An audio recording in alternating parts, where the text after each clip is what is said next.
Welcome to the Cosme Reads for episode 25. Jeez, 25. Holy cow. We're 25. making moves. We are. And welcome back, Alondo. Will not be with us tonight after carrying the weight of the podcast on his shoulder for 2 weeks. I know. He got sick. Like Atlas. He was carrying the whole thing, man. The whole This thing on his guy. shoulder for 2 weeks. That's right. Couldn't cut it. So he's taking the week off to lick his wounds and recover. I think it's because the Redskins lost. Our Commanders lost. I think it's. Oh, really? Oh, man. He's probably in chat like, no, dude, I'm dying over here. Good deal. We have Alondo back after 2 weeks of being in the land of the Vikings in the great north of Norway, Sweden, Denmark, all those northern European countries. Yeah, all the Nordic countries. That's right. I don't want to say Scandinavia because Finland technically is not part of Scandinavia. Okay. So yeah, but all those areas. Yeah. Back to the warmth. As I said last week, the land of Winter Olympic gold medalists. Yes, they win everything. Absolutely, everything. But yeah, so good deal. Glad to have you back. Thank you. You'll have to tell us all about your trip and how awesome it was. Yeah, it was good times, man. I can't complain. These people are some of the happiest people on earth for a reason. They have great economies. They're, very green, by the way. There's like electric cars everywhere, which is cool. And everyone bikes all the time. Yeah. I think the percentage I saw was in Copenhagen. 55% of the people in Copenhagen bike to work every day. Okay. And same thing in Sweden. Stockholm. Bicyclists everywhere. Dedicated bike lanes all over the place. It's just like it's no big deal to see bikes everywhere. Nobody locks a bike up because there's like they're just bikes everywhere. Everywhere. Yeah. That works. It was good. Fun times. Yeah. Good. Man. Yeah. My vacation travels of traveling to the Virginia mountains to go apple picking is not quite as cool, but that's what I did this weekend. Still cool though. We got a bushel of apples and had to climb a mountain to get them because apparently where on these mountains they have like tons of apples everywhere and different types of apples, but like this year the fresh apples were like all the way at the top of the mountain, so we had to hike all the way up there and. Yeah, it was fine. I didn't mind it, but with 3 little kids, that was a little tough. And the question is, what are you gonna do with these apples, though? Are you gonna make something special with the apples? Or so we eat a lot of them. But then we do make apple pie, and we do make apple butter. Lots of apple butter. So like once we'll keep them in the refrigerator for a few months, and they'll stay fresh for a few months. And then after that, rather than eat them, we'll just start turning them into butter. Gotcha. No caramel or candied apples, none of that. No, none of that. We do, like I said, we do make apple butter, and we give it away. And apple butter is delicious. So definitely can't go wrong with apple butter, though. Yeah. So it is. Yep, apple butter's good. So we put it on all my toast in the morning for the next year, and that's what I'm going to be doing. So it's going to be great. Yeah. As far as announcements go, Jordan Con, the hotel rooms block has been opened, so you can go there and get your block. You just go to Jordan Con's website, get your block there. I reserved at least one hotel room. I'm not sure how many each hotel room comes with 2 beds. I'm not sure how we're going to divvy up everyone this year. I looked at suite prices, but they're just ridiculous. I was doing that with Alondo right before we started. Yeah. I was like, nope.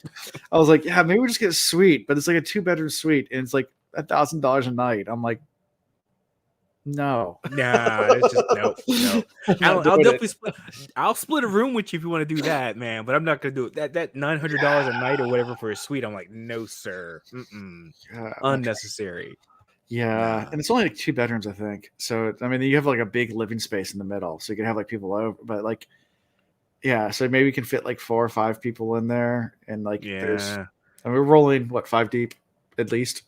So because you will, and then Ian and Chris, and then if Chris brings his wife, she usually goes. I'm not sure if Tara's going to come with Will. So once you start divvying it all up, it's like, just get rooms. Yeah, I mean, because now you're talking about like living like a fraternity.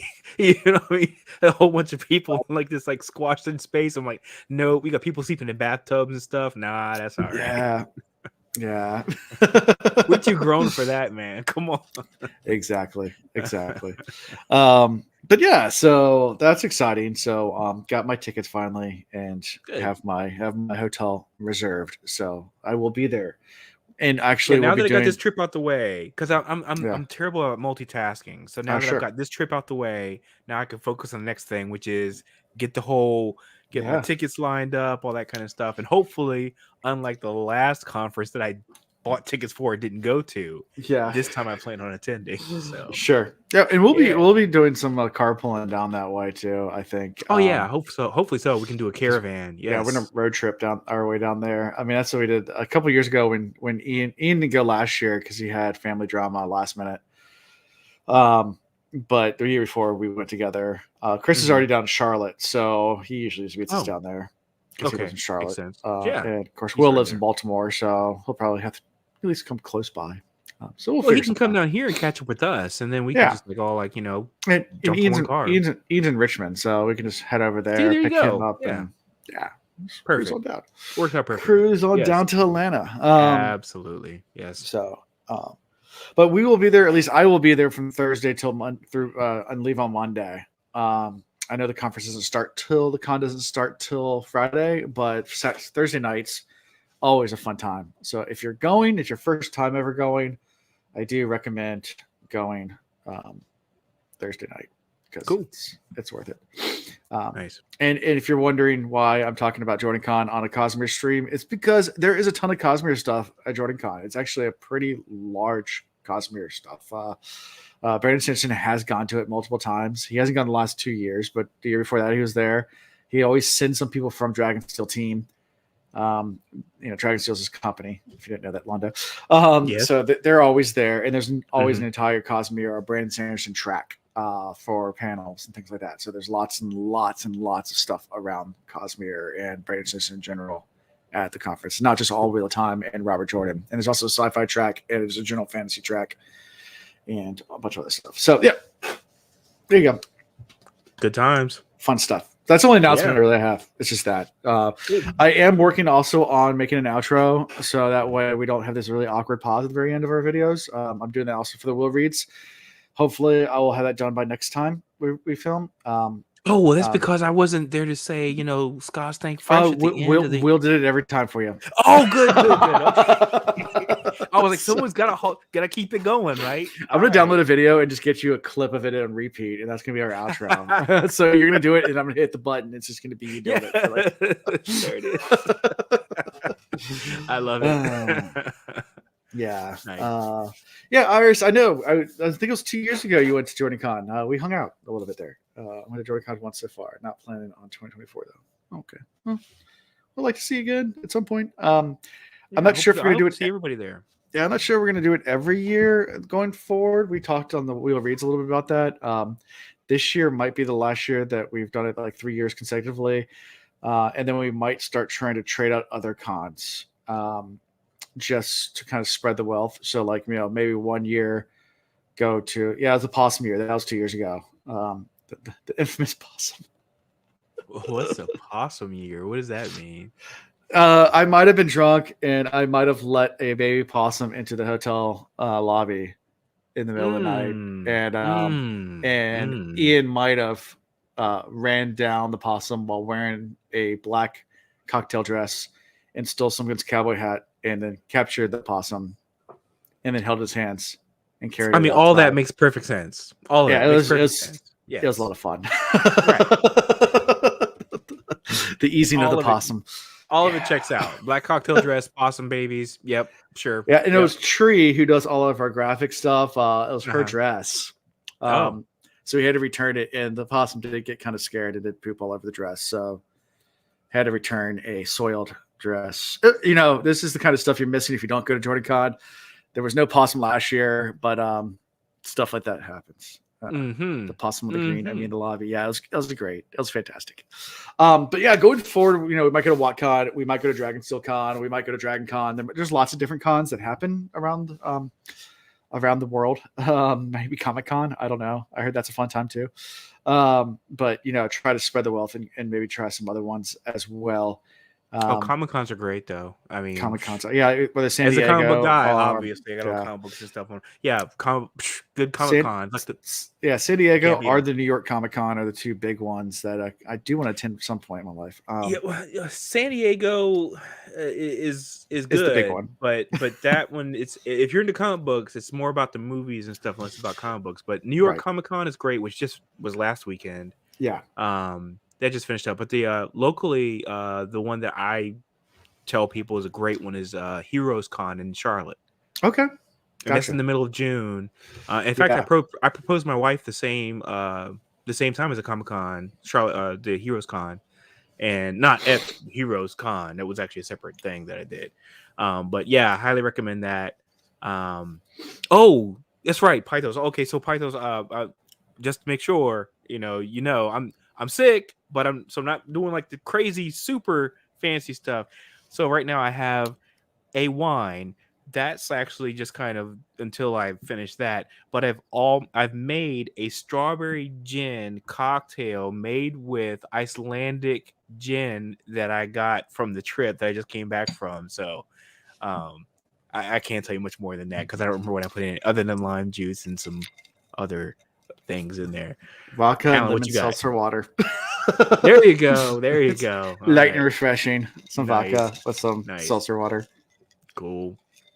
And I came back with some like special Japanese whiskey that I got. You can only get like on the other side of the Atlantic, and but I was like, I'm gonna break that out, and I was like, no, I'm not feeling good, and I feel like I'm not gonna do it justice with my taste buds being a little off right now. So I'm like, I need to save that for when I can really enjoy it. So, sure. Yeah. So, but anyways, that's got cons. We're gonna go into lots of cons, but I do want to kind of spread that around because I do want to go to Dragonsteel Con as well. That's the Brand Sarensen's official con at some point in my life. It'll probably be a one-time only thing, and it's a really smaller con because it's newer. It's in Utah. It's Salt Lake City. I knew you were gonna say it's Utah. I was like waiting for you to say it. So it's Utah. Salt Lake City. And then the Gathering Madness, which I know a lot of my mods went to that this year. This Black Tower podcast does that. That looked like a lot of fun. They did an archery tournament. Cool. That looked fun. I want to go to that sometime. Anyways, with that all being said, let's jump right into. Before we jump into the book, let's recap and get your thoughts on everything you missed over the last 2 weeks because it's been. Let's see, how many chapters did we cover while you were gone? I don't even know. 8. 8 chapters. Good. You're on top. Okay, so we ended part 2 and started part 2 since you've been gone. So yeah, you ended part 2, started part 3 last week, right? Thoughts about everything that's gone down at this point? Ellen getting, basically, they, usurped his power, using his own laws, which is kind of funny. I mean, ironic or whatever you want to say on that. That was interesting. Of course, there's the whole detective detective visiting who's the imposter, who's the still imposter, going on. That's still happening. Vin got one of the Sherlock Holmes magnifying glasses, going around, the whole thing. So that, of course, that was the cliffhanger for part 2 was like, the be deposed. Him being deposed. It was like, oh, don't, that kind of thing. Right. And then it's just the fallout now. So last chapter was kind of ended with a bang. The last with Seth standing up in the audience, being like, "I'm right here." It's but I'm not buying this whole frail old man that's got to be in the chair that gets. There's Vin. We'll get to that.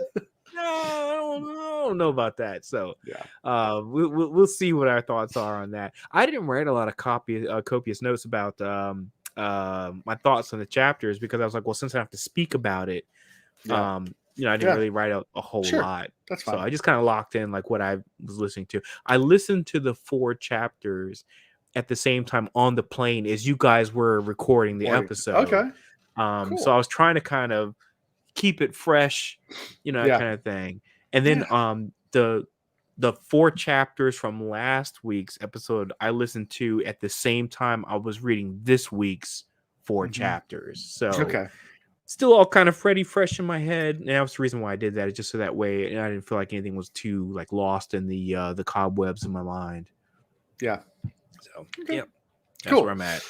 Well, let's jump right into chapter 32. So this is right after the bombshell. They're still in the crowd, and it's Vin's point of view. So she's just tensely like watching the crowd or whatever, scanning. Notices everyone's reactions are pretty much the same as hers. Just everybody's kind of shocked, right? That he's even there. Notices that he has tons of guards around him as well, and he seems to be enjoying all of the attention he's getting. And Vin just turns to Breeze and is like, not really what I expected. And it's like, but no one told you he was crippled? And he's he's like, yeah, he's like, yeah, that, not only that, but he has like a full beard and everything like that. And like, like that'll take more than a year to grow. So like, he didn't just grow that beard. That beard's been there around for a minute. And Ham's is like, the nobles outside of the capital city aren't quite as posh. They're kind of more. So it's kind of the point. Yeah, he's well established. He's not trying to put on airs for somebody else. He's like, I've been doing this for a long time, kid. So he doesn't care about what he wears and how his facial hair looks, and which makes sense. I mean, when you get bold like that, or you get old like that, you're just like, sure, whatever, kiddos. I'll do what I want to do. Yeah. And immediately he takes the floor and starts directly talking to Ellen in front of everyone, just basically talking him down. Like, the reason why you should elect me is because obviously I know what I'm doing. I'm like this boy, Yeah. And Ellen, they start having a back and forth in front of everyone, and sort of honesty and that kind of stuff. Is honesty? Are you telling me none of your people around you are soothing people right now? And Ellen, being the honorable guy, is like, no, they are. It's like, see, like, what do you mean? Like. And he asked the question, and Vin's like, don't answer that. Don't answer that. Yeah. And he's like, yeah, they are. And she's like, oh, no. Oh, damn. Like, that doesn't help your cause. No. So what are your opinions of Set? Like the crotchety old man, like get off my lawn type guy, but like obviously like I love an old dude that does not give 2 F's, which is why my man Clubs is like always in like, rotation, is one of my favorites. Yeah. So I like Set because he's just like, I've been around too long. I don't have time. And I think that's what happens as you get older. You start realizing, I don't have time to sit here and play these games. I'm just going to go ahead and just cut to the chase. Here's what's going on. Here's how I feel about things, et cetera, et cetera. And I appreciate that personally. So it all made sense to me, that Set is that kind of guy. And it's not like he's like, oh, well, I just being a jerk to be a jerk or something like that. He's just like, hey, kid, I've been playing this game a long time. I know what the rules are of the game. And right now, you young bucks don't know how to run things. Let me come in here and show you how it's done. Yeah. I was okay with that. I mean, in theory, Yeah. And he's being bold about things. Like, how about you guys go ahead and give me the crown right now? Like, this is hand me the crown. Yeah. And Ellen, hand me the crown. It's like, unless you can get an unanimous vote right now, and right, knowing that there's no way he could, because he immediately was like, that's not going to happen. So he's like, fucks. Yeah. But at the same time, he's just very cocky and very bold about everything, and just very open. He's just like, they're like, I want to talk to each one of the Similian men one-on-one. And Ellen's like, what? So you can bribe them? He's like, of course, I'm gonna bribe them. Yeah. But, and he was like, why wouldn't I? Like, he's like, while it's open, let's bribe people. That's what you do. That's what you do. Yeah, of course, we're gonna pay him money so they. Exactly. He knows what time it is. It's like I'm not trying to sugarcoat stuff and hide what I'm gonna do. And it's like, what about my government? It's like, I'll dissolve it immediately. Like, what do you mean? Like, it's like. Oh yeah, and we're gonna dissolve everything. We're gonna go back to the way it was. By the way, Ska, hope you enjoyed your freedoms. You about to go back? Yeah, the whole thing. The whole thing. Just don't care at all. Yeah, he's like, this whole thing. We're about to undo all of this. Yeah. Bold. Yeah. Yeah.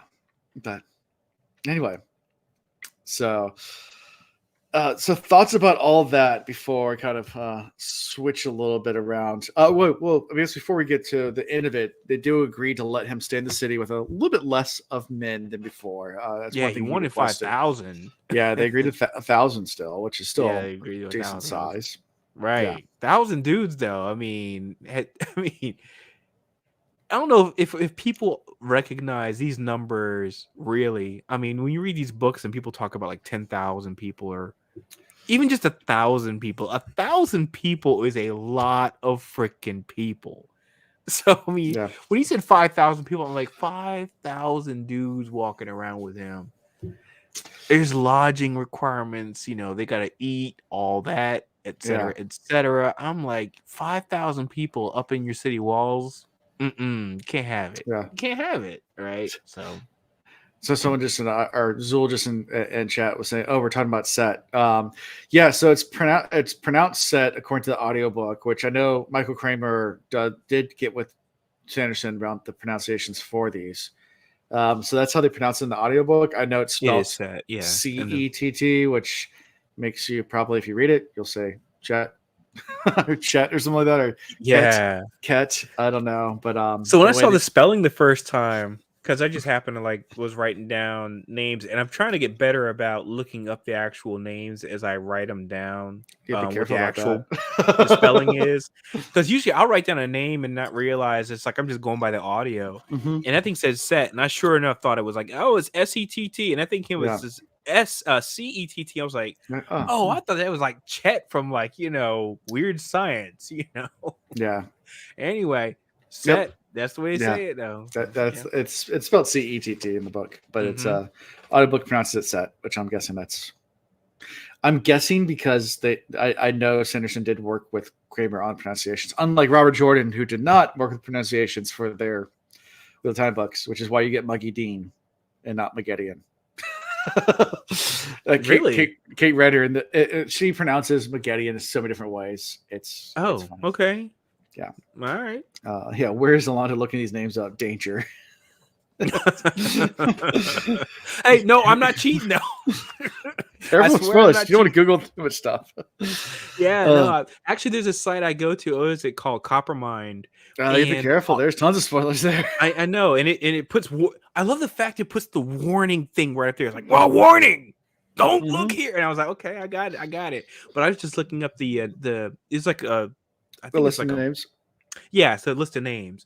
And Yeah, so you can when go I and go on and you have to there, click on the links to actually get to. Yeah, there's a there whole you list. go. And so Yeah, I just look up the list of names just so I yeah. see how they're spelled. That's a safe way of going about it. If don't click on the Yeah. name. So yeah, that's all I do. Yeah, but I don't click on nothing beyond that because I figure it's gonna come up and be like, he ate his own brother. I'm like, oh crap, thanks. Yeah, Copper Mine is full of spoilers. That's yeah, definitely. But like I say, it does warn you. So at least I love how the Phantom site's called Copper Mine too. Like Copper Mine from the books. Like tons of information. Like story. There you go.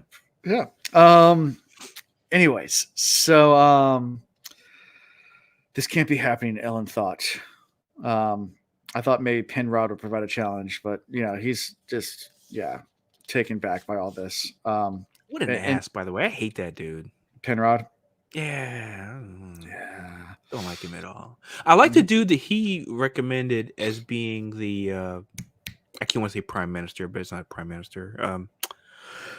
I forgot the position title. Anyway, the other dude, whose name is escaping me right now. I didn't write it down, did I? The Phil Ron or whatever his name was. The dude who's been around for like a minute, and Philin. He's the one that nominated Ellen as. That's Penrod. No, wait. Okay, then I'm getting wrong. Then so Philin is the merchant that was on that nominated Lord Set. Okay. So Philin's the merchant guy. Penrod's the older nobleman. So I like Penrod. Okay. The older nobleman, yes. Yeah. Liked him too. So I just want to make sure I put that out there. He seemed like he was a good. He was a good noble person, which is the reason why Ellen was trying to do the play by like, I'm going to nominate him, and then he turned around and nominated him back. Right. Which Breeze thought was genius. Yeah, it is genius, but I mean, it's a dangerous game. I mean, this playing this Game of Thrones like this, you Yep. can easily get cut. So Yeah. And we'll see and what after happens. yeah, after the meeting, Penrod and Ellen have after they adjourn for 2 weeks, they have a little quick conversation back and forth where basically he's like, "You're not seriously going to sell out to a tyrant," and Penrod just like, "Listen, lad, you're a good man, but yeah."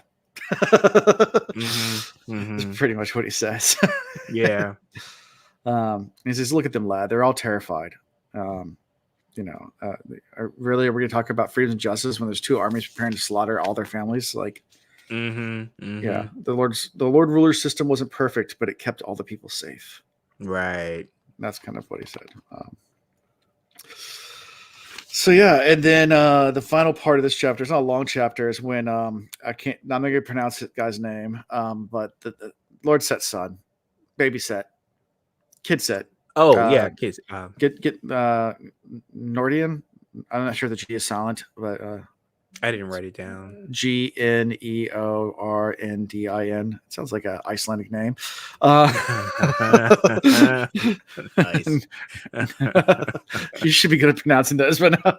Oh take all, no, not even close. take all the vowels out. Just put a bunch of That's consonants right. in it. Uh-huh. That's right. Yeah. So Jordan, I guess, or Jordan. Anyway, he comes over and talks to Ella. It's like, "Hey, we want to have a private meeting, a dinner with you." And Ellen's first reaction is like, "Hell no, I'm not talking to him." Mm-hmm. And he's like, "Oh, so you're gonna entertain and meet with your father outside these walls, and within your own walls, you're not going to?" Like, and he's like, "Yeah, that's a point. Okay, Yeah. fine. Dinner in 1 week." And he told you up front he was gonna do that. He was Yeah. gonna have a meeting with all of the lords and noblemen. Just show up. I mean, come on. Yeah. What's So worse gonna happen? he agrees begrudgingly. Yeah, yeah. Yeah. And he wants to know about his sister being kidnapped too. He's like, Yeah, kidnapped. Uh-huh. yeah. Sure. Yeah. So how we kind of end this is, Ellen's being invited to have dinner. Yep. And we'll get to that later, a couple chapters. But anything from this chapter at all that we might have missed? I mean, it's Tangibles, of course, in the audience completely upset with Ellen and everything that he's doing because, Right. Yeah. The only other thing I was gonna mention though that was really sitting at the front of my mind reading this chapter or listening to this chapter was about how much emphasis they put on the fact that Vin is a misborn, and they really make it seem like she's got like this immense power and that she's gonna be like the She thing that killed the Lord Ruler.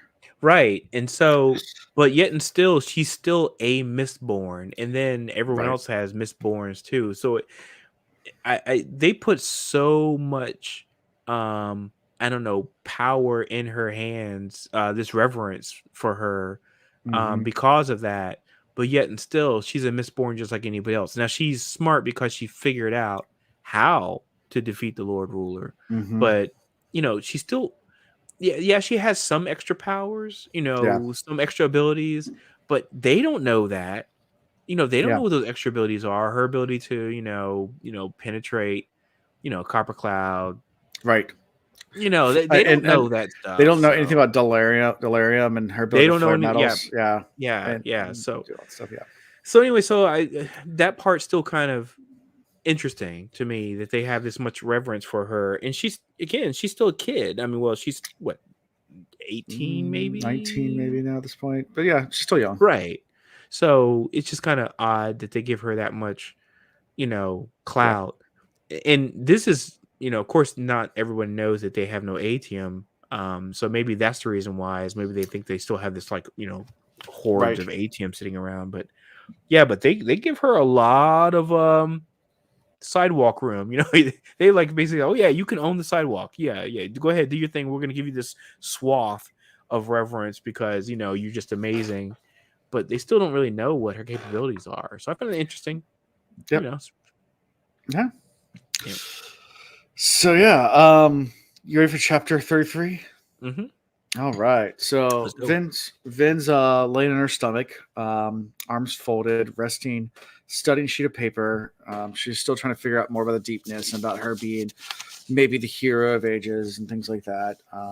She keeps on hearing that term. And Will, you missed this last couple of weeks, but Will's convinced that this is true, that Vince figured this out, that she is the hero of ages. I didn't know what your thoughts were on that, but that was Will's thoughts, that she is. I feel like I feel like it's really obvious. Sure. Easy pick to say that she is.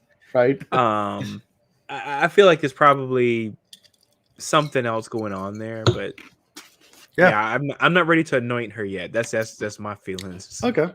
I mean, the last book we did bring this up last time is called The Hero of Ages, so, of the trilogy. So we'll get to there. Okay. Yeah, and she's going through a bunch of stuff, and then she turns and starts talking to Asir a bit more. Her Chandra about prophecies and legends and foretellings, and then just wanting to know more about Chandra. I mean, we're getting all these little tidbits here and there, Right. but And is this the point in time that she offers and says, if you want to change bodies? that Is this was right now that or is was a that later? previous chapter. Previous Too. chapter? Yeah, Okay. it was a previous chapter where she Okay. did that. Yeah, Gotcha. but she might have done it again. But he says no. Right. Yeah. Yeah. I mean, she gives him a hard time. Like, hey, you're still a person, even if you have a dog breath. She is aligning herself so much more with him. Like the whole little moment where he's sitting near her and she like instinctively just like puts her hand down, starts scratching behind the ears. Yeah. It's like that, how much closeness they are building, and it's just like just like a unconscious thing. It's just like, oh, just this thing. I just gonna go ahead and just like scratch his ears or whatever, and they just are aligning so much more now. He's really becoming a confidant to her, and I like seeing that because Right. there are some things that are contractual there, and there's some hostility there and anger, et cetera. But I mean, still, it's like it's now going beyond a contract, and I'll be honest, Orsier is the one that I would be the most upset about if something happened to him. Oh. Because I feel like he's come a long way. Went from being the person who was like educating her and making her a better, lady of the court or whatever you want to call that. And now he's serving in a different capacity, is basically like an assistant or right hand man. And it's just interesting how that dynamic changed, but yet and still, they just continue to get closer and closer Right. and closer. And now I feel like those two are like nearly inseparable. Yeah. And I love seeing that relationship. So Yeah. good stuff. And this is where we actually dig a little. I mean, like I said, I love how Sanderson does this, but every time you have these conversations, you get a little bit more about Chandra. And, she calls him out. The Chantras have a religion, don't they? And he just quickly turns his head away. He's like, they do. So do the keepers know about it? And she's like, I should not have spoken. It's like, okay, so you have your own prophecies, don't you? Okay. So let me guess. It's when we're all gone, right? And it's like, or when you're not subject to us. Right. That's what it was. It's like when you're not subject to us, the contract doesn't exist anymore. She's like, something like that. And he's like, so when the humans are subject to you, he's like, no, when they're all dead. Yeah, when they're all gone. Yep. It's like, okay. Yeah. And it's like, well, humans dead. How do we die off? The contract can't kill us. And he's like, of course not. We honor our contract as if it is our religion. And he says something really interesting here. The stories say that you'll kill yourselves off. You are of ruin, after all, while Chandra are of preservation. You're supposed to destroy the world, I believe, using the Colas as your pawns. Yeah. I mean, of course, these are all prophecies, so you can only take them with a grain of salt, essentially. But yeah, I mean that relates to what we do right now in our current predicament on Earth right now. Shoot, give us an opportunity, man. we already destroy our land like quickly and like whatever for love of greed and money and whatever. So yeah, sure, Yeah, checks good out. point, Zul. Because you read the Audible, or you're doing the Audible, you'll see it. Both ruin and preservation are both capitalized in this as well, which is Oh, really? Okay. yep. Um, That's interesting. I'm glad you guys said something about that. I did, yeah, yeah, because I didn't know that. because if you don't read the book, you don't see that. But No, yeah, I did. I yeah. don't know that stuff. So yeah. Mm-hmm. Okay. Yeah. So the Conjure also said they think well of Kolos, and Vince kind of taken back by that. I was like, what? It's like, yeah, I spoke too much. Yeah, the meat bags. Yeah, we all need. He says, and Vin kind of just chucks up. We all need secrets. Whatever. Just always know the secret. That's how we kind of end this conversation. But it's a nice little conversation back and forth here. Yeah. And there's that speaks of a bond between the Conjure and the Kolos. He does speak of that before shutting up real fast and saying that's all I'm gonna say. Yeah. Yep. We'll find out more. Yeah. Read and find out. Rapho. Rapho. So any thoughts or anything about that? Or nothing else to nothing add. in your notes? Okay. Right now. No. I mean, I just make sure I'm not missing something in my notes. But sure. No, not about that conversation. I got some notes about later in the chapter, but yeah. Okay. Nothing about that. Yep. The next part is when Ellen says about the water being poisoned. Yeah. Or Vin brings it up. I think. Well, does it Vin bring it up? Vin brings it up, and then he's like, "Yeah, Ellen's I already knew about it. We know about that." And it's like, oh shoot, well, you could have told somebody. And he says something like, "I thought I already told you about it," or something like that. And she's like, "No." It's like, "I swear I told you." Yeah. And I guess they're both under a lot of stress right now. So sure. Yeah, they said, "Well, we'll set guards to the wells," kind of thing. But Breeze did the same thing to him, so I'm not surprised. Yeah, and Ellen has Hammond provide soldiers to assist the ill, the people getting sick from the water. Right. At that point, that's when Vin and Osir go back to the Palace Library to investigate the possibility of Doxin being replaced by Condra. So she goes and has, I gotta admit right now that it has been on my mind about Doxin only because I feel like it's like, what's his purpose right now? I mean, going into the end of the last book, his purpose was really defined, etc., etc. Right now, I feel like his purpose is a little more amorphous. So I'm like, what are you really? What are you doing? What are you providing to the group? What's your angle? What's your your agenda right now? And so when she brought him up, and I was like, yeah, okay, I feel like this is going to be the thing where it's like it's locked in that he's like the problem. He's been killed, etc., etc. But I don't know. We'll see what happens. What happens. Yeah. Well, she has this conversation with him that convinces Vin that definitely is that he's not the Contra. Because this conversation he pulls up like 2 years ago or whatever. Yeah, she brings the conversation and she's like, "Oh yeah, he knows about and she's talking about the emotional response, right?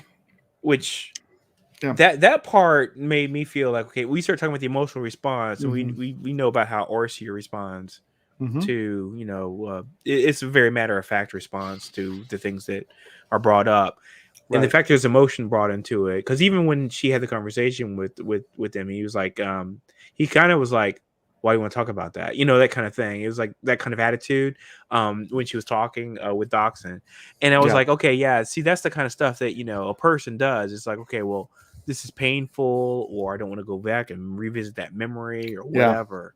And I was like, yeah, in that moment, I was like, okay, that doesn't even check out. So but Doxin was even questioning Vin because Vin says something along the lines like Kelsier even came around at the end there about nobles, and Doxin's like, I can't believe that. He's like, no, he saved Ellen's life, like because he knew I loved him. That's right. She did say that.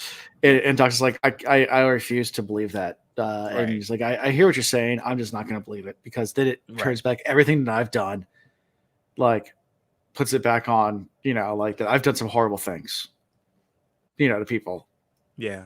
Right. In my belief, and I need to hold to that belief that I was just in what I did. Like Yeah. I Yeah. can't go down that rabbit hole that that I'm not just in that, even though he does admit that he's come around a little bit to nobility at this point. I realize that they're not all bad as he was 2 years ago, where they're all deserve to die. Right. Right. Yeah. He says, because if I accept that Ellen bears no guilt for what my people did to mine, I must admit being a monster for the things I did to them. And that's where Vin thinks this man's no imposter. She saw the guilt in his eyes. Yeah, but and that really though it's kind of a naive statement to make, though. I mean, sure, you can't just throw a blanket statement out there and be like, okay, well, they're either all bad or they're not all bad, which means I shouldn't do anything bad to them. There's bad amongst them, and that doesn't mean that the stuff he did wasn't justified. Yeah. I got no problem with that personally. I'm like, okay, well, if he went out and did some bad things to a few of them because they're terrible people, then yeah, I mean, again, we continue to, and it continues to unfold even these next few chapters, the atrocities and the things that are happening here. Right. I'm like, yeah, you probably need to kill some of these people. They probably deserved it. Sure. Yeah, I understand, people kind of coming around. They're like, okay, well, they're not all bad. Yeah, the world is pretty gray. It's not black and white, but yet and still, there still is pure evil.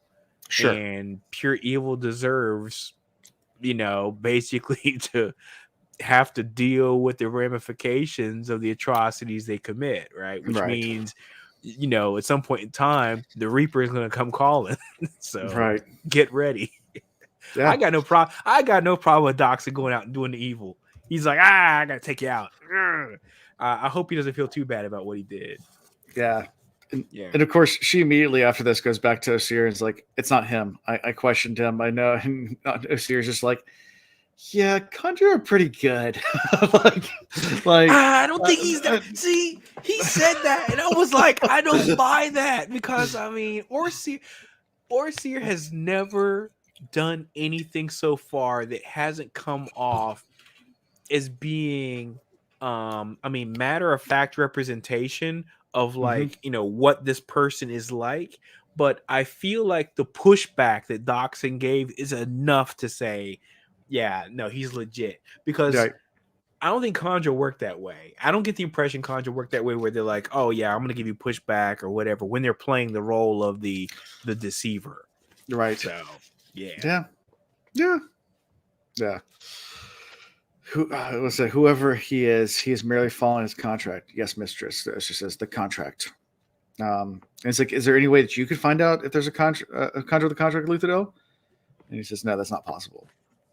He's like, I figured that much. He said the Conjure are a close-knit group. And she's like, well, maybe you can spot one. Yeah, she kind of just goes, yeah, well, I still don't think it's Doxson. And as they're having this conversation, she notices a figure kind of like making its way through like the courtyard or whatever, like hiding the shadows. And she's like, all right, who's that? And puts two together. It's Captain Demu. And immediately she starts thinking, like, that makes the most sense. He's Hammond's number 2 guy. He's not, like, quite in the circle, but he's close enough that he can get everything.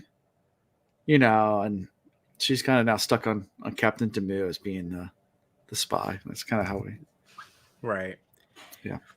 I gotta admit, this sounds like a plot device. The whole time this thing was being explained, she was like, "Oh yeah, Demu," because he was the one that survived after the attack. After the attack, yes. And this sounds like a plot device an author uses, where it's like, remember that dude that I mentioned from back in the day that you have not heard me talk about for like 20-some chapters? Guess what?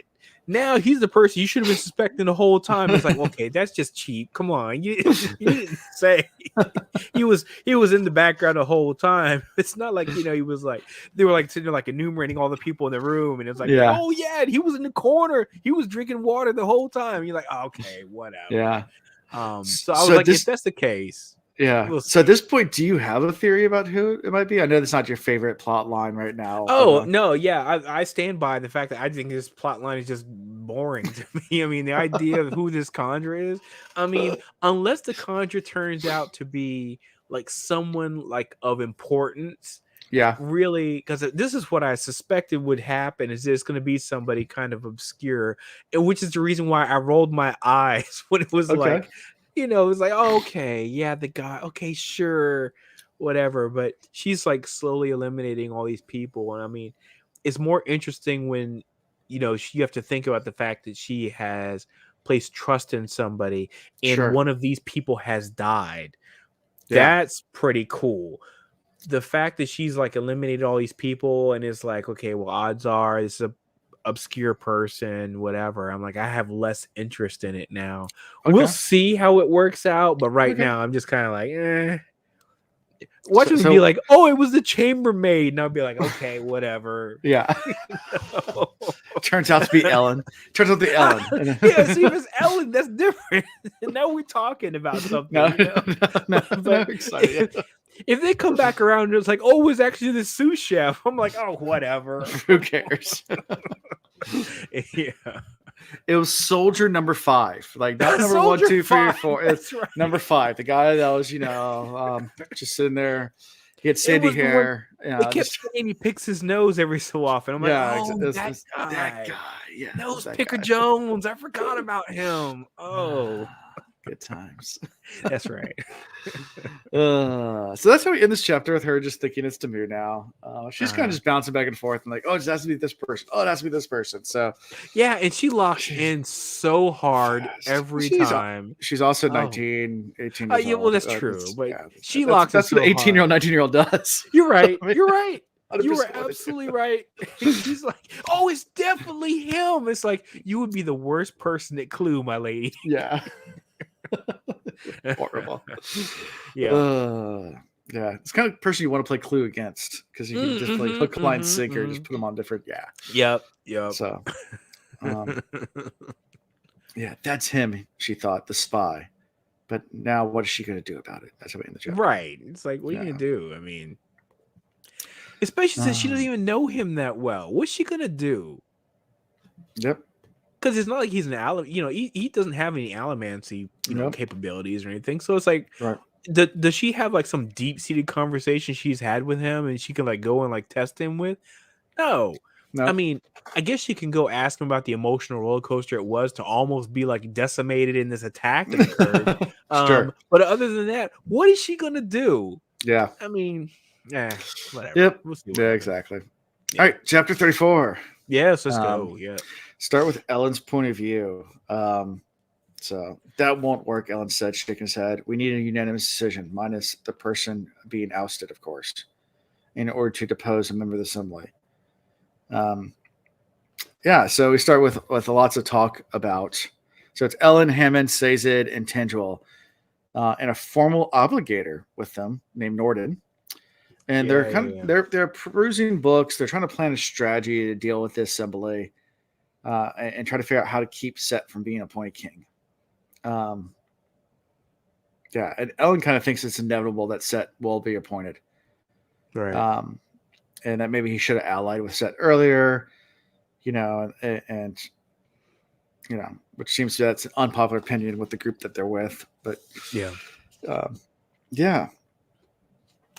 So they're trying to look for the loopholes, which he wrote, which Ellen wrote. Yeah. I mean, so that seems interesting. By the way, wasn't the obligator like wearing glasses or something to try to obscure the tattoos around his eyes or something like that? Yeah, Or am I I think getting so. that confused? Okay. I think so. Yeah, I thought that was Yeah. a cool thing to remind us about because we forget about how many tattoos and Yeah, things he they wore have large. markings. Yeah, he wears large spectacle to try to hide the tattoos. Okay, yeah. So, which I thought was cool to keep bringing that back because that's something that was really emphasized heavily in the beginning of the first book, and it's something you kind of forget about it if it's not brought to your attention. They go through a lot to it ain't as much as Inquisitor, but still they got tattoos all over the face and all that. So sure, Ellen's just worried. Set's more accomplished in the game than other people are. I mean, it's just going to be really hard to outmaneuver him. He's been doing this for too long. He's Oh yeah. too well polished, and not necessarily polished his ways. His talking, just ruling and being able to just muscle things out his entire life. Yeah. And it's just and they're just trying to figure out any kind of loophole they can. Yeah, but he's got age and maturity, and right? He knows how to sway a crowd. So because I mean, the guy came in, he basically stood up in a friggin' assembly, and like just kind of made his presence so known, and that alone is enough to have people just like scratching their heads, like, maybe he should be in charge because he's got that swagger, Mm-hmm. So yeah, the idea of going back and trying to figure out some way to like loophole your way out of it, I just don't see a lot right now. Right. Yeah. And they're pointing through the law books that Ellen wrote, and he even asked Norden about the laws, and he's like, what do you think about it? It's like, yeah, they're brilliant. That's great. He's like, do you think Set will respect the laws? And he's like, no.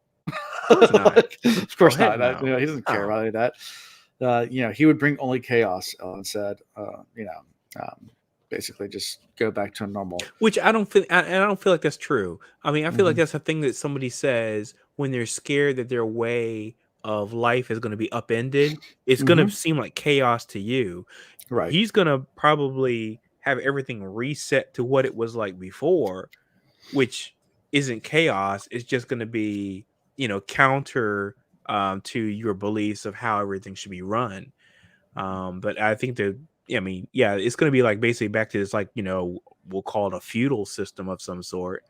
But yeah, when you said chaos, I was like, it's not going to be chaos. It's just going to be back to a norm that you don't want to align with. Right. So, yeah. And Saze's advice to him, as they're going through this is, hey, just stick to your own opinion. Don't try to please the people. It's just trying to guess what the people will wish for will only lead to chaos. I think you cannot please them all. Ellen Venture is what that's true. Which is it's a really thing that I think a lot of and I'm not trying to get political, but a lot of elected officials tend to forget. When you're elected to represent people, you're elected to represent, not try to appease every single constituent, because you can't. Yeah, you have to perform at the will of the majority of the people, right? You do, but you also have to make tough decisions and make things that are for the best, whether or not that's what is a popular opinion or not. Right, right. Yeah, I mean, there's different theories as far as how to rule, and one of them is my dad, for example, he was on our local city council for years and years and years ago, and like one of the controversial things that he voted against, he was the only vote against it, was when they outlawed smoking at Little League games. That parents weren't allowed to smoke cigarettes in the Little League game. And his argument on why he voted against it was not because he's for parents being able to smoke at Little League games. His argument was like, are we really going to waste city resources and putting cops and arresting parents at Little League games? Like it was more of a financial mindset than anything else. Like resource usage. Sure. Is it worth it to try to enforce something like that? Like, and are you really going to arrest Billy's dad?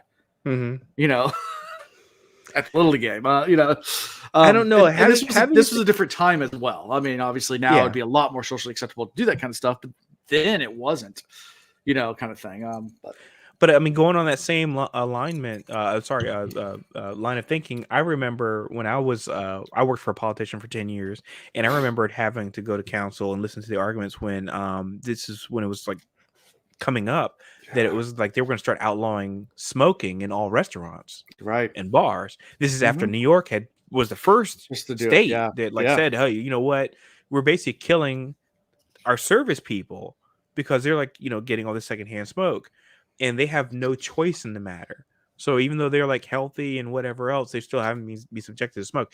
And so that plot twist. I've worked in restaurants. All the cooks and servers smoke. So true. That's absolutely true. But there are the minority of people that weren't. There are. And but they were subjugated to it. And I remember that was the same argument. Then they were like, "Oh, well, so you're gonna have like all these people go out and have to police all of these restaurants, etc." And I was like, "Yeah, that's a good argument. I mean, who's gonna be able to enforce that? Are you gonna go around and have everybody's restaurant checked every day for like violators, etc., etc.? Yeah, how do you do that?" Yeah. So, of course, nowadays it's all like, can you imagine somebody right now be just breaking out cigarettes at a little league game and just be like, puff, puff, and yeah. Nowadays it'd be completely frowned upon. You'd be like, what the hell's wrong with you? This would have been like late 80s, early 90s, and a completely different time, which was it's like smoking in a restaurant. You'd be like, what the hell is wrong with you? Exactly. This is a Ruby Tuesdays. Why are you smoking here? Yeah, I mean, but you think about it, wasn't that long ago? Like you listen here in Virginia that like restaurants are still smoking. Yeah, it was like I want to say about 16 years ago.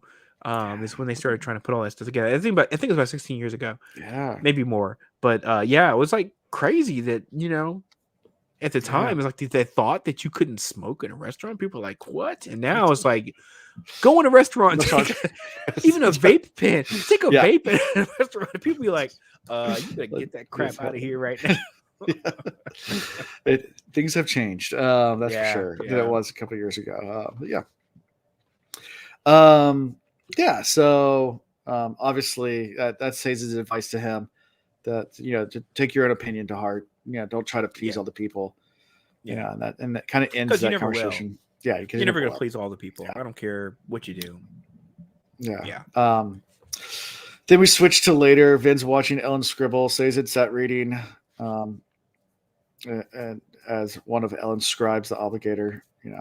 As one of the scribes. And this is where they have. I'm trying to think what the conversation is here. She's watching Demu. Right. Yeah. So any thoughts from all this next conversation? I mean, Sazed, let's say, Your Majesty, I find no holes in your laws. I've read them much times. And seems like I feared this much. You're a good man, Your Majesty. If I'd seen a hole in the wall, you would have fixed it. So basically, but this is when. So I found this interesting though. So this is when the little strife comes up, because this is so Tinwell is like, wait a minute, Sazed saw the laws, and she like comes at Sazed. Yeah. And Ellen is like, don't you come at my boy. My boy. Yeah. I was gonna get to that. Yeah. It's like, so like, this whole you either apologize to Sazed right now, or you can get up and leave. And she's like, bye. All right, bye. I was like, damn. That whole interaction, I was like, what just happened right now? Number one, I didn't know Sazed was involved in all this, but it makes sense. I mean, he does have, the mind of all this information. But geez, I still don't understand why, number one, why she was so upset that he was involved. I mean, of course, it comes up later, about all the things about him being so overtly involved in this rebellion, and how they wanted to be like, sideline folks. I get all that, but man, when she was like, he was involved, and she was like throwing shade, and Ellen's like, no, not in my house. And she's like, she just like gets up and leaves. I'm like, all right. Yeah. Interesting dynamics. You don't have to do that for me. And like, and I was like, no one's going to disrespect my friends in front of me. I don't care who you are. And then of course then Ellen placates Vin, which Ellen, I thought more about the deepness. That's wonderful, Vin, but I really don't have time for that right now. I don't really have time for your little thing right now. He's really changing his tune about the way he interacts with her. You see it slowly, I'm gonna say, devolving. He had this I want to say reverence for her. Maybe that's the wrong term, but no, it's reverence, because she's a Mistborn. It's a reverence, and I feel like now he's like slowly it's just getting diminished slowly Mm-hmm. over time, and it's like, well, what does that do to their relationship too? Yeah. Because she's already crazy insecure, which I know we're about to get to. Right. About how Oh, sure. he doesn't understand how insecure she really is. But yeah, it's like she's already insecure, and now he has less reverence for her, which is going to make her even more insecure. Yeah, so Mm-hmm. it's just continue to create this divide between the two of them. Right. Yeah. Yeah. So. Yeah. Anyways, so yeah, and then pretty much just tells her, it's like, hey, you going back on patrol now? She's like, I guess. Yeah. She's like, well, why don't you go check out Cape Hastings? Because Seth's defenses over there. Just go check that out. She's like, all right, fine. And she's thinking to herself the entire time, like, he doesn't need me anymore. He's just, yeah. And she's, of course, beating herself up. Yeah. Yeah, about all this. So, and her brother's voice comes back in her head. Yeah, which hadn't happened in a long Yeah. time. Even So that was first, it will hurt interesting. less. Yep. And but every time his voice comes up, for the most part, I mean, I could be mistaken, but it's almost always like, run, get away. These people don't care about you. They're going to betray you. Betray them before, you can be betrayed. It's that kind of, Yeah. negative thinking that usually occurs. And then the same thing happens here. It's like, Mm-hmm. oh, well, you're not good enough for him. You should, get out while you can, because it's not going to end well. That kind of thing. Yeah. So it's been a while since Reen's voice popped in her head, but yeah, it's been a long time. So in fact, it was actually kind of shaking to me that it came up. Yeah. Because I was like, oh, wait, that hasn't happened in a long time. So Yeah. But I think it's because the insecurities are, really starting to rise up in her again in a way that hasn't happened in a long, long time. Sure. Poor thing. Poor thing. Yeah. Mm-hmm. Yeah. Okay. So yeah, she heads off to Keep Hastings. And she gets there, and almost immediately she finds someone that she recognizes. Mm-hmm. It's like, Mm-hmm. Zane, hey, how are you? Uh-huh. And he just looks at her and doesn't say anything. He's like, and Vin turns to Zane, how have you been? And he just turns and attacks. Yep. She's like, fine, I guess we'll spar then. Yeah, and realizes real fast, shit. this isn't a spar. Oh no. No, like, he's coming. He's coming to kill. Yeah. And yeah, I mean, goes full on. Yeah. Burning ATM. She's pretty much helpless because he's like, she he pulls pulled out out the glass daggers. He's like ready to go. She pulled out her knives, but then she could tell he was burning ATM because she was moving ways that predicting like her. Everything was like it was barely missing him. Yep. Stuff like that, and she's like, "Oh, okay, yeah, I got nothing for this." Yeah, and then she was thinking she's about to get killed. I mean, about that, to that level, she thought it was like, this is like, gonna be like the end of her, kind of thing. So. Because she knows, she's like, I've got nothing. She's like, he's burning ATM. I got nothing right now. So yeah, what's she gonna do? But then he stops, and she's just, what? He's like, you really don't have it. He's like, you really don't have any ATM. She's like, no, I burned a lots of it with Seth's assessments. And he goes, all right, well, I'm not gonna kill you if you don't have ATM. It's like, a little, I guess a little bit honor there or whatever. He's like, yeah, I guess in his head, it's like, my father wants me to kill you. He sent me here. Yeah, he's like, Papa wants me to kill you. And, oh, by the way, I'm also half brother to Ellen. So just in case you wanted to know that noise, here you go. Yeah.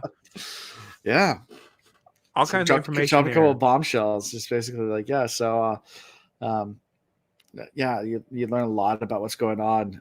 And then also, while this is happening, this is also Zane's point of view. So you have God whispering in his head, Yeah. Brings up Ellen. It's like, kill him. God whispered. So. Yeah, I still, this whole craziness that Zane's got going on in his head. I'm just like, I feel like there's a lot more there we don't understand. So. And Zane kind of makes a proposal. He says, hey, how about this? I can still kind of honor my dad's wishes, take you out of the Right. equation. We just run away together, you know. Right. Yeah, Right. and, you know, Mhm. and that's when she's like, but Ellen, she's like, why do you care about him so much? Like, and that's when he brings up, I'm related to him, kind of thing, Yeah, we're kind of we're Yeah, kind of kind of bros, brother. Yeah. Yeah. Yeah. Um, and Vin's like, you hate him. Hate? No. Why would I hate the man for what he is? Ellen did nothing to me, not directly. Right. Yeah. And he says about how he grew up and that kind of stuff. And Vince says, I'm sorry. He says, don't pity me, woman. If I were Ellen, and I wouldn't be misborn. You wouldn't understand the mist. You understand me. They'll never understand us. Yada, yada, yada. Yeah. Edge Lord. Yeah. Edge Lord. Yes, because I always think that every time Zane shows up, I think I've told you this before in a previous episode. I just imagine him doing the flip of the emo kids from South Park. I'm not like the other kids, and I'm not wearing like a black trench coat. And whatever. Yeah. So, by the way, I still don't buy this. And love triangle is triangle. legitimate, but then illegitimate. Oh, you see, great questions, though. I don't buy it. So I'm dead honest. I don't buy it. I don't. I get it that it's like, they're both misborn. I get it, and it's a whole alignment. It's like, well, no one understands me like he understands me, but I just, there's nothing that I see about the two of them having a chemistry that makes it obvious that they should be together or even should have any type of attraction to each other. Now, Zane being attracted to her, sure, I can get that. Yeah. The other way around, though, I don't. Yeah. I don't know. I don't even buy it for a millisecond of Vin being attracted to him, other than the fact that he is kind of a replacement father figure in terms of a mentor capacity after Kelsier. That's about the only thing I think of there. So if the writing is trying to suggest a love triangle, I feel like that part is pretty weak. Just to be honest with you. Especially with the fact that he's kind of crazy. He hasn't really shown any type of like true compassion. He knows nothing about her. He doesn't know anything about her backstory, what she's been through, growing up on the streets, etc., etc. Kelsier did. Yeah. She talked to Kelsier about that stuff. And so, there was like this like sharing that was going on there. Zane is just like, oh, you're a misborn. We should be together. Let's run off together. And I'm like, wait, that's the weakest damn reason to tell a chick is like, oh yeah, let's just go off and be together because we're kind of aligned. That's the same thing if I saw a woman with the same shirt as me. And I was like, hey, we're meant to be together. we shop at the same Kohl's. Let's go ahead and let's go be together. No, it doesn't work that way. So. Yeah, that's not how it works. No. Sorry, Brandon Sanderson. I'm not trying to knock your writing. I'm just saying if that's what you're trying to set up, I feel like it needs to be a little bit more thoroughly fleshed out. Well, maybe Zane's just crazy. Which he definitely crazy. We know that for a fact. Yeah, true. That goes without saying. Yeah, and this is also where Zane drops the bomb about the Colas only being a day away, and that all of the refugees are coming into the city. See, there's the takeaway. The fact that close, though. Yeah. We'll see what happens there. See, because that is like, I mean, what chaos does that throw into the mix? I mean, you have these two armies that are being civil, right? Because of agendas and etc. But these colos, these meat bags come up and what if it's a Cosmere shirt though?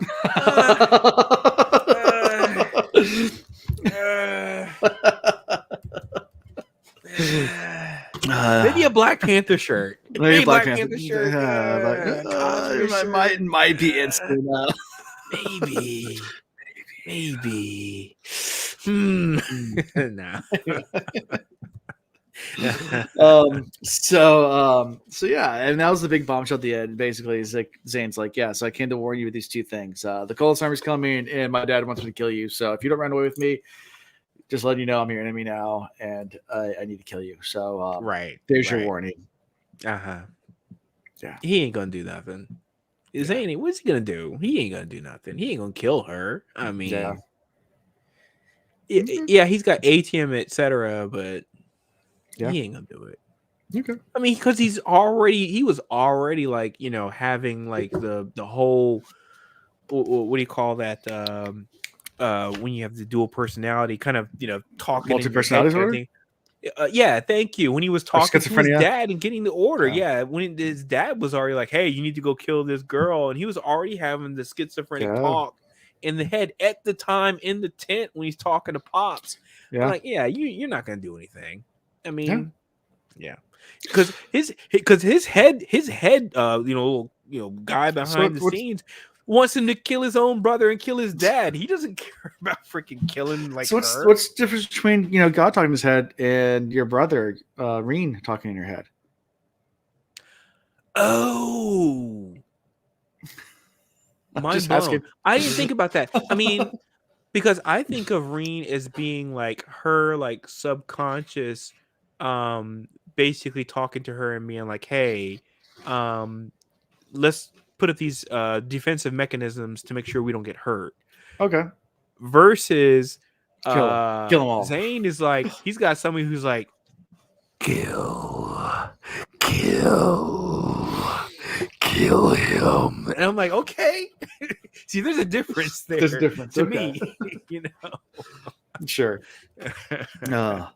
So, anything else from this chapter for me to the final chapter for tonight? No. We're good. We're good so far. We're all in alignment. Chapter 35. 35.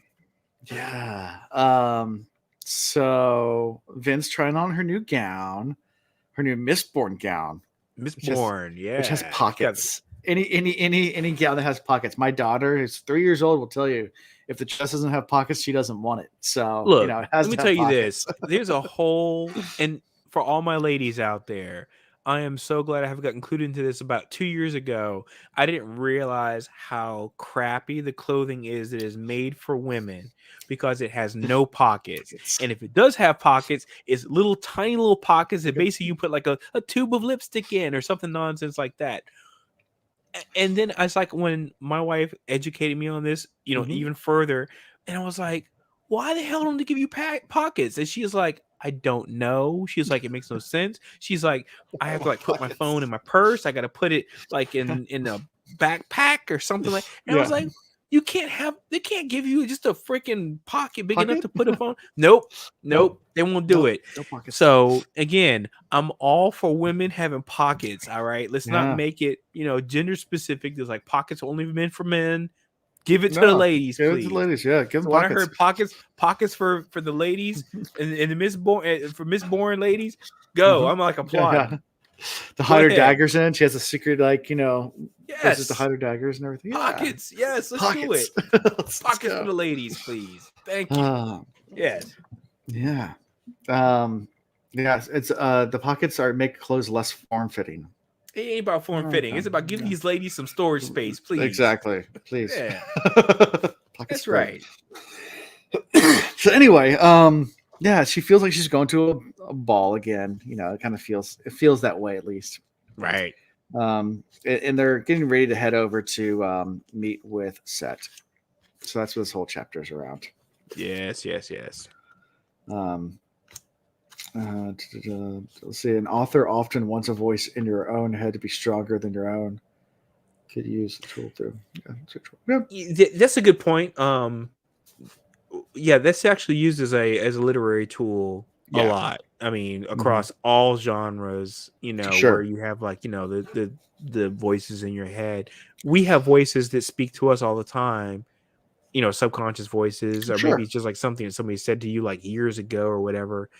And they're resounding voices, but we don't like go out and say it to somebody. So when you hear it in a book, you're like, you do all this analysis. But it is what it is. We all have voices in our heads. I mean, reminds you of this TikTok video I saw not too long ago. It was like a little boy that's on the edge of a cliff, and the little girl turns to her mom and is like, what if someone just pushed that boy off the cliff? And the mom goes, those are intrusive thoughts, and we don't say those out loud, honey. Which is true. We've all been there. We have those seen intrusive thoughts, so we don't say those out loud. Yep. It's like if you see a bratty kid just acting a daggone fool or something like that, like, you know, just being a jerk or something like that. And as an adult, you're like, you know, I could just go over and just hit that kid. That kid would be crying. It's called an intrusive thought. You don't. Yeah, it's an intrusive thought. You don't say them out loud. You don't hit children. You don't say it out loud. You don't hit children like that. Yes, don't say it out loud. You know, don't write fan fiction about beating up children. Yeah, kids will say anything. Yes, kids will say anything. That is they do. Truth. I haven't watched America's Funniest Videos in like 10 years, but for some reason today I watched it and I was like, oh, kids say some crazy things, man. Yeah. Anyway. Yeah. All right. Anyways, I digressed a lot. Let's move on. So we're getting ready for Tindrell also gives some states that Ellen must stand, try to stand on his own without assistance, and gives a little bit of I guess pointers to both Vin and to Ellen going in. So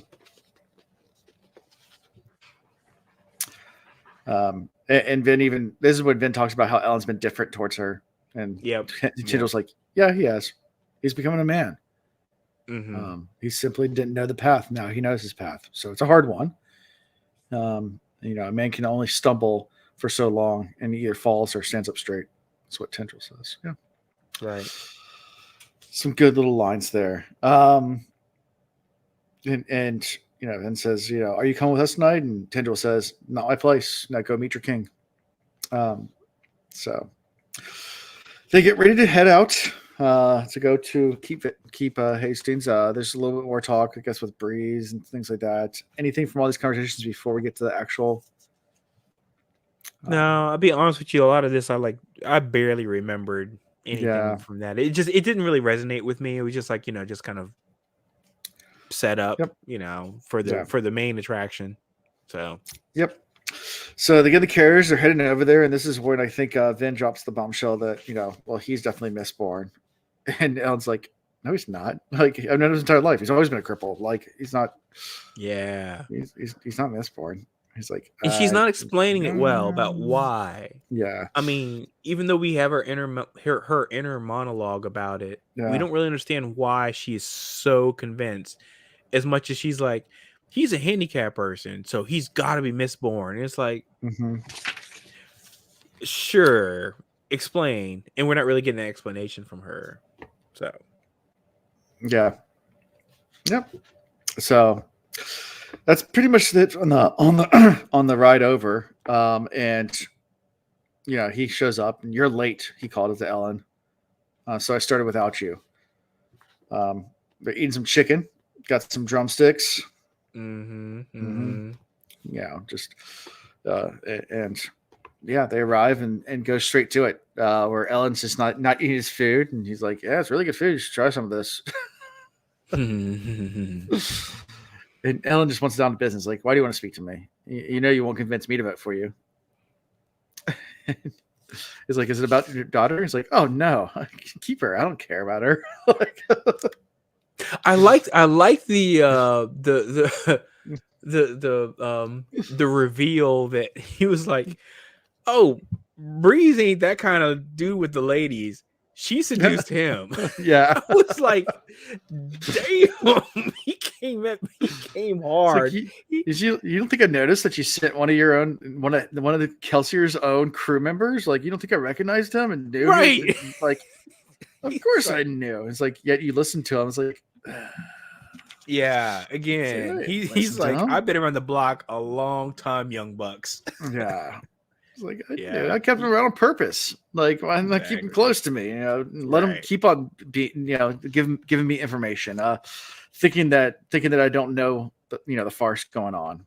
And of course, Ellen's still not eating his food. He's like, do you think I'm trying to poison you? And he's like, no, it's pretty obvious you're not. I mean, you wouldn't use poison if you're trying to kill me. And it's like, yeah. And he says, you said yourself, you're a rather honest man yourself. It's like, I'm not honest. I'm just blunt. There's a difference.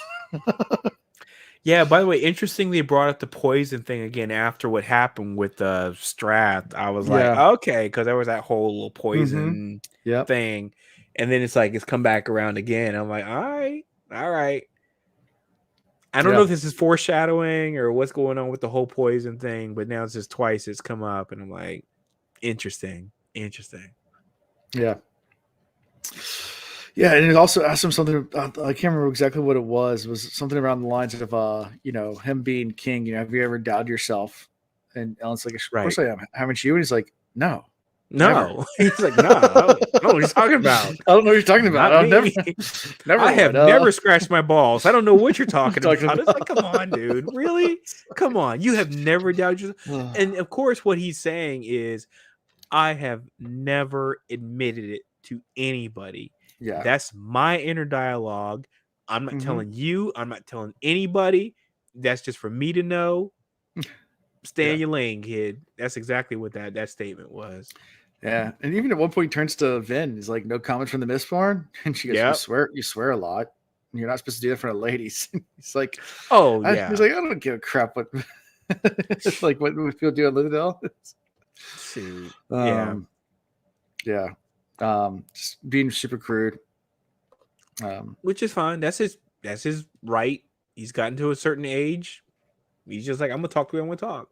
Yeah. He said, and Ellen's like, so what will happen if you do take win the throne? He goes, honest answer, and Ellen's like, yes. He goes, well, first thing I'll do is I'll assassinate you. Yep. Boom. Can't have old kings sticking around. That's just that's not right. Work. He's like, what if I step down? And he's like, step down? No. If you step down and vote for me and leave town, I'll let you live. And leave town. Yeah. Notice you got to get on your horse and you got to leave. It's like in the assembly, I'm dissolved. They're a liability. I don't know anything to do with gone. this. Yeah. Gone. It's like the assembly gives the people power. That's what the government, that's what a government should provide. Surprisingly, Seth didn't laugh at that comment. You really think he was gonna? Yeah. And he's, I guess he goes to leave, and that's when he says, says sit back down and talk some more. But anything from this conversation? I mean, you pull anything out? I mean, towards the end, we get to more of the Breeze part, but the first part where they're kind of throwing jabs back and forth. Anything from all that? No, it's just, I mean, he continues to show his power and his, the wisdom that comes with having been in a position that he's been in for such a long time. All of it just matches up with exactly what you expect. What I would like to do is be a fly on the wall with his other conversations he's going to have with the other, nobility. Yeah. I'm curious about how those conversations go. That'd be interesting. Yeah. So, and then there's the whole thing about, Vin recognizing that the servants were allomancers. Yeah. So she's like, oh yeah, this guy's like a 10 or yeah. What was it? She said 10-eye. There's 10-eye. There's a couple thugs. Was it 10-eye and a thug? Okay. Yeah. Thank you. Yeah. Anyway, but so she's like picking them out. She's like recognizing who's who around the room. Yeah. She's spreading bronze and figured out who's who. Yeah. Yeah. But she's like, but he's placed all these allomancers who obviously are not the servants because they're like, I guess, kind of fumbling or clumsy or whatever. I don't know what it was that she picked up on, but she's like, oh, they're not really servants. They're just people to help be in the area to protect or, if necessary. And I was like, yeah, that makes sense. That's what you would do. So, interesting. And his argument is pretty good. I mean, he says, why do you think people vote for you? I was like, I have food.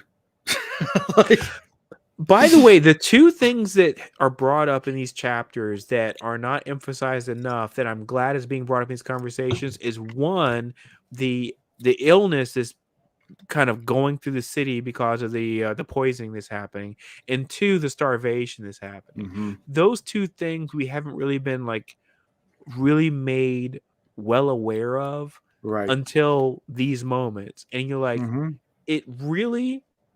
And the reason why I appreciate it being brought up is because it really brings to light the fact of how naive Vin, Ellen, etc. are about how the drama that the people are going through. Right. I mean, that's how most sieges work. is when you siege a castle or a city and you surround it where they can't get food from the outside in anymore. Yeah. The population revolts from inside because they run out of food. And you lose. There's no bloodshed on your part. It's like just stop supplies going in. They will kill themselves, not from starvation, but from, like you just said, the revolt and the uprise that occurs. Uprising because there's no. Yeah. I mean, there was a paper that was written, a white paper. This was a political one that was written a couple of years ago, and I can't remember the exact time frame, but it's like 2 weeks to anarchy, and it was about modern, just modern structure. That if logistics were to shut down and like let's say the Teamsters and trucks stop shipping food for 2 weeks. Like most major cities only have about a 2-week supply of food in the grocery stores. And if the trucks stop running and the breadbasket of America and all the food stops coming into the cities, literally it's anarchy within like 2 weeks. Because, well, I wouldn't be surprised about that. Yeah, extreme hangriness is what it says. Yeah, but yeah, when the food stops coming in and you have large concentrations of people, it gets ugly very, very quickly. I mean, and there's been even small scale. I mean, Katrina is a good example of that, where you have complete breakdown society really rapidly when food stops coming in. Because they couldn't get food in for a long time because everything was washed out, and there was a lot of problems. I mean, there's other issues too with Katrina, but it was a complete disaster with such a large population.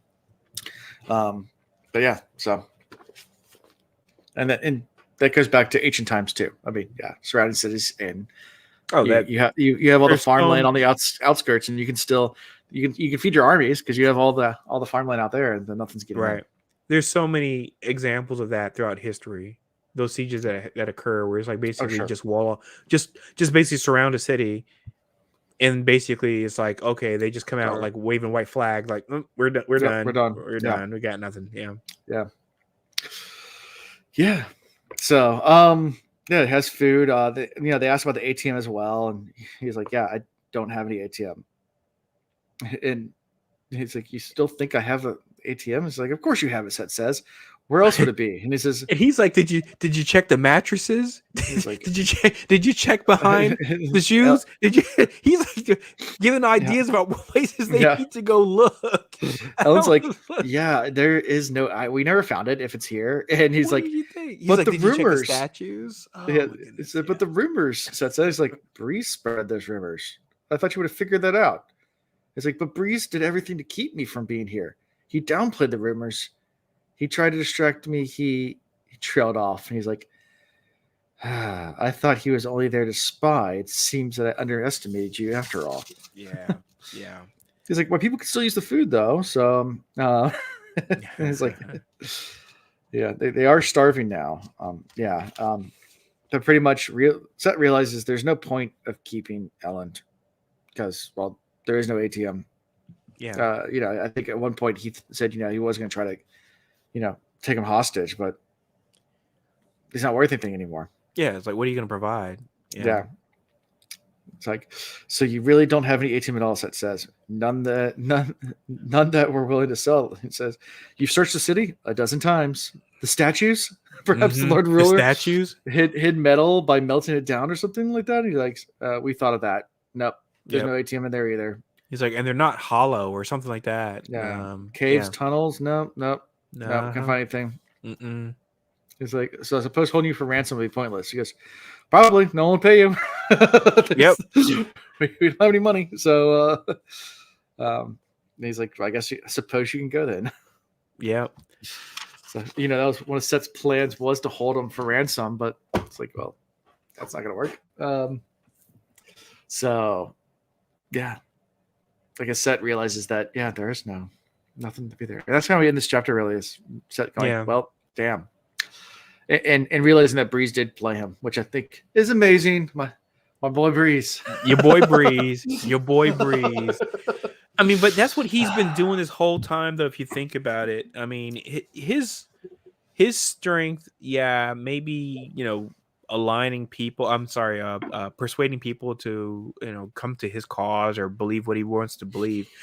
But his ability to spread crazy rumors and get people in a fervor about things continues to be his strength, and really goes almost uncredited how Right. many times he's had to do that. He's been doing this for like now 2 books. That's like his big, I guess, task that he's been able to accomplish every time is like, I'm gonna get you thinking about something that isn't true, but I'm just gonna spread the seeds of discontent or Right. whatever it is, and have all these people just believe whatever I want to, have, them, believe whatever these seeds I plant, and it just continues to be effective. And yeah, great. He's good at, swaying people, but really, and he even said it when he was training Vin, he was like, that's not really the thing what what you want to do to, to influence or whatever, be powerful. It's, putting out these false rumors, et cetera, because that's the thing you don't expect. And that's the thing that actually causes the most harm, Right. is the falsity. He's able to go out here and, like, sow this tapestry of lies, and Mm-hmm. shoot, it just like continues to come back and provide rewards for the group that Right. he's aligned with. So good for him. Yeah. Yeah. Yeah. And that's how we end this chapter, with Set Let Him Go. Yeah. So we have a lot of stuff going on right now. We still have a Mm-hmm. spy somewhere. We have Set that's looks like he's favored to be king. We have a Kolos army that's a day away. Mm-hmm. We still have Straff out there doing Straff things. We have Zane now being Zane things. Yeah. Not looking good But for everyone. Elland has done a great job so far of making it really evident that there is not much of a reason to lay siege and lay waste to this city. Mm-hmm. Because for what end? What do you gain? Yeah. And at this rate, not much. Bragging rights, and that's about it. So I think that, he's done a good job of that. So, it's like if you were gonna come, like, attack my house, and I was like, oh, there's nothing in it. It's like, well, then why would you want to attack then? It's like there's nothing there. So you might as well just, like, well, save your resources and go attack something else. But now you have multiple attackers, and you have another army get ready to come into the mix who's a day away. Right. And I'm like, yeah, the whole thing just sounds like it's just going to be like yeah, it's a war of attrition, but like it's going to be no winners. It's going to be a zero-sum game. And I'm like, that's, at this point in time, you might as well just go ahead and just pack up and go home. They have, Right. like, what resources can they provide you, your army, your kingdom? Right. Right now, not much. Yeah. Mm-mm. Yeah. Exactly. Yeah. So, anything else from these chapters? Nope. Not that I can think of. I think we covered everything. So Okay. Cool. Yep. Favorite character? Set. Okay. Yeah, I like Set. You like Set's, Set? All right. yeah, he's ornery. Again, I like that. Yeah. He's been around the block a few times. Yes. A little rough around the edges. Doesn't Yep. care. It doesn't Yep. care. We've Like, all met those characters. The completely oh blunt, yeah, crass absolutely, guys. absolutely. Don't care. So I don't buy the fact he's Mistborn. I don't. Okay. I'm not there yet. Okay. Maybe he's an Alamancer, but yeah, I don't buy that he's Mistborn. Yeah. Yeah, but I like him in general. I don't think he's gonna come out of this in a good position, though. Unfortunately, Yeah. Sorry for him. Yeah. Well, of course, my go-to is always Breeze, but tonight I'll pick Yeah. I'll pick a different one. I'll pick Ellen. Okay. Yeah, because Ellen actually he actually even had a dueling cane, and not just for that, but just for telling off Tendwell. Don't talk to my boy like that. Yeah, that dynamic is interesting. How that has, like, flipped on its head, right? So, which says a lot about how that says a lot about how she's trained him, though, too. So that's good. It is. Yep. So yeah, next week we'll be doing 3 chapters because that finishes part 3. Okay. So we'll be wrapping up part 3 with 3 chapters. Hopefully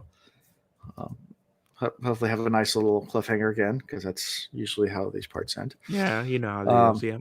Yeah. So we'll do that, and I think there's 5 parts to every book. So yeah, 5 parts. So okay, we're a little over halfway done with the book. Mm-hmm. We'll be finishing up somewhat soon. Good. So, yeah, we finished before Christmas. Hooray! Hooray! And then we can start Heroes of Ages and finish up before Jordan Con, the first Mistborn trilogy. Yeah. So at least that's what we're on schedule to do. Okay, cool. So yeah, so 3 chapters. I'll let Will know as well, and hopefully next week Will will be back, and we'll have the whole crew back together again for the final of part 3. And Cool. yeah, hopefully we'll have and we are going to be planning on doing a live reaction at some point during part 4. I think it's going to be in November. I can't remember exactly what date it is and what chapter. I think it's like the second week of November. So we'll do a live reaction to one of these chapters because I want to get you guys' reaction. So Cool. All right. Just let me make sure you let me know.